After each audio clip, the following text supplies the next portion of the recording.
Mieux informer son personnel et le grand public, voici l'objectif de cette journée du développement durable organisée depuis 6 ans maintenant par le CHPG.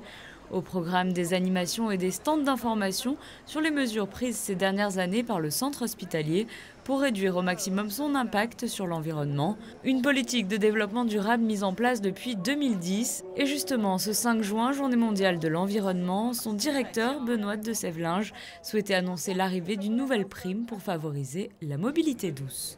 L'idée, c'est qu'en 2015, on a créé une prime transport en commun qui venait en fait remplacer une historique prime parking, puisque le CHPG prenait en charge une partie de l'abonnement parking de ses agents.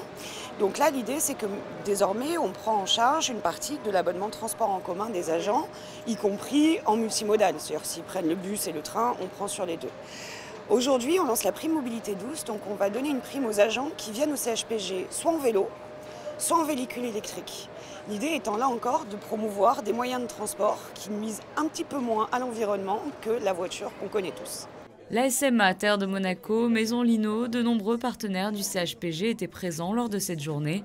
Différents thèmes étaient ainsi proposés, la mobilité douce avec la présentation de la flotte de véhicules électriques de l'hôpital, l'entretien avec le renouvellement de l'ensemble des produits utilisés ici estampillés verts, mais aussi l'offre de restauration. La grande nouveauté cette année, c'est que nous nous servons chez les maraîchers aux mines.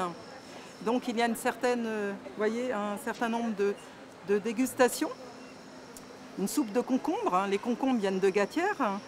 Des courgettes farcies aux légumes, courgettes qui viennent de Gatière également, et des melons qui viennent de Fréjus. Voilà. Et pour nos patients et le self également, de plus en plus, nous nous fournissons aux mines. Et vous pouvez voir notre plan d'action sur ce tableau.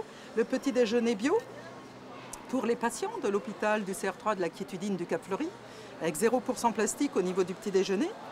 Ensuite, notre recyclage de fruits au niveau du self. Tous les fruits qui ne sont plus consommables au self sont transformés dans une cuisine, en compote, en confiture, en sorbet, pour être ensuite reproposés aux patients du centre Régnier 3, de l'unité de soins palliatifs, de l'hôpital de jour, de la chirurgie ambulatoire.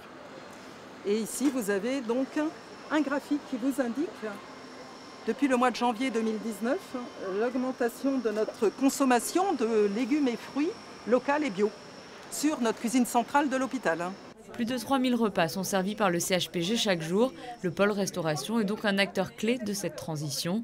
Des mesures qui ne sont pas toujours visibles par le grand public. C'est là tout l'enjeu de cette journée. Les patients, je ne suis pas sûre qu'ils se rendent compte réellement de tout ce que fait l'hôpital. Donc c'est aussi la vocation de ces journées-là d'en parler et de raconter comment on travaille. Côté agent, on a une grande adhésion. On n'a jamais de mal à trouver des volontaires, bien au contraire, et beaucoup d'idées. Certaines sont réalisables à court terme, d'autres un petit peu moins. Donc si je vous dis par exemple, tous les produits d'entretien, en 2 ans, on les a remplacés par des produits verts. Dans un hôpital, c'est pas évident, hein. Il y a des protocoles qui sont écrits, qui sont testés pour l'hygiène. Donc c'est un gros travail des équipes qui a été fait et qui a été fait volontairement, hein, pour le coup, hein, donc qui prouve ça. L'artiste Anthony Alberti alias Mr. Wanties était également de la partie. Armé de ses bombes de peinture non polluantes bien évidemment, il avait pour mission de customiser des racks à vélo fabriqués par le CHPG en palettes recyclées. Une autre mesure pour inciter les agents hospitaliers à troquer leur voiture pour des vélos.